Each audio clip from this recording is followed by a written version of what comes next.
പ്രവീൺലാൽ എന്നുള്ള നമ്മുടെ ഒരു പുതിയൊരു സബ്സ്ക്രൈബർ ചോദിച്ച ചോദ്യമാണ് കേട്ടോ. ഗുരുവായൂർ ക്ഷേത്രത്തിലെ ഓലവായനയെ കുറിച്ച് ഒന്ന് പറയുമോ എന്നുള്ളത്. ഇപ്പോഴും ഓലയിൽ തന്നെയാണോ എഴുതുന്നത് എന്നും കൂടെ ചോദിച്ചിട്ടുണ്ട് കേട്ടോ അദ്ദേഹം.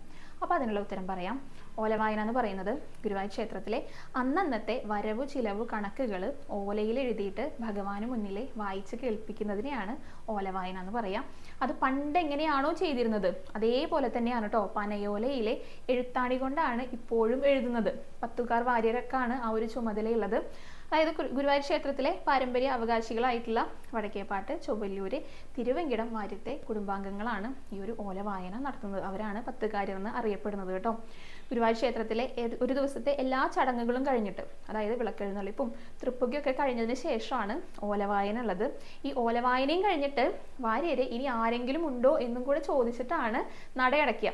കാരണം ആരെങ്കിലും ഉണ്ടെങ്കിൽ അവരെയും കൂടെ ക്ഷേത്രത്തിനകത്ത് നിന്ന് പുറത്തേക്ക് ആക്കിയതിന് ശേഷമാണ് നടയടയ്ക്കാറുള്ളത് കേട്ടോ.